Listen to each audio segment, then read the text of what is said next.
ভালো চাকরি না করলে এখন ছেলেদের বিয়ে হওয়া খুব মুশকিল, আবার অন্যদিকে ভালো ছেলের অভাবে মেয়েদের বিয়ে হচ্ছে না এমন উদাহরণও অনেক আছে। কিন্তু রাস্তা খারাপের জন্য ছেলে মেয়ের বিয়ে হচ্ছে না এমন খবরে হতবাক সবাই। আর রাস্তার কারণে ছেলে মেয়েকে বিয়ে দিতে না পারায় বেকায়দায় পড়েছে বাবা মায়েরা। তাই তো বিধায়ককে কাছে পেয়ে ছেলে মেয়ের দাবি সোচ্চার হয়েছেন সবাই। বিধায়ক শওকত মোল্লাকে কাছে পেয়ে এমনই অভিযোগ করে বসলেন এক মা। ঘটনাটা অদ্ভুত হলেও বাস্তবে এমনই ঘটনাও সাক্ষী থাকলো দক্ষিণ 24 পরগনার ভাঙড় 1 নম্বর ব্লকের নারায়ণপুর সর্দার পাড়া এলাকা।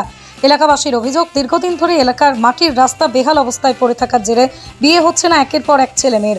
জানা যায়, আজ বাড়িতে বাড়িতে ঘুরে সাধারণ মানুষের অভাব, অভিযোগ ও সরকারি প্রকল্প নিয়ে বাস্তব পরিস্থিতি জানতে সার্ভে করেছিলেন ক্যানিং পূর্বের বিধায়ক শওকত মোল্লা।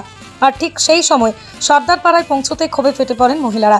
তারা জানান, বছরের পর বছর ধরে রাস্তা খারাপ, বর্ষায় হাঁটাচলা করতে পারছে না, ফলে সামাজিক অনুষ্ঠানের পাশাপাশি রাস্তাঘাট দেখে পাত্রপক্ষ বিয়ে ভেঙে দিচ্ছে, মেয়েদের বিয়ে দিতে পারছে না। এভাবে আর কতদিন চলবে?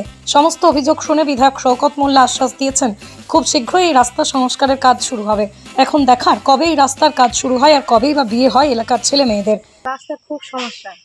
আমাদের ঝেগানতে আমাদের 2-3টে করে মেয়ে, সব ঝেগানতে আসতেছে, আমাদের মেয়ে বিয়ে হয় না, কাজ ফিরে ফিরে চলে যাচ্ছে। এবার তো আমরা তো গরিব মানুষ, কি কারণে বিয়ে হচ্ছে না? কি কারণে বিয়ে হচ্ছে না? রাস্তার কারণে।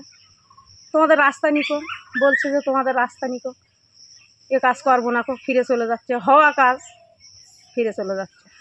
সবচেয়ে বড় সমস্যা, এখানকার বিধায়ক হচ্ছে নওশাদ সিদ্দিকী, আইএসএফ থেকে নির্বাচিত হয়েছিল 2021 সালে।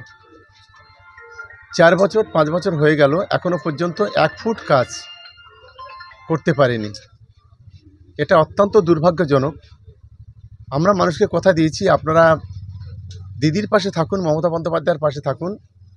আমরা নিশ্চিতভাবে রাস্তাঘাটের যে সমস্যা আছে বা মানুষের যে সমস্যাগুলো আছে সেগুলো আমরা মেটানোর চেষ্টা করব।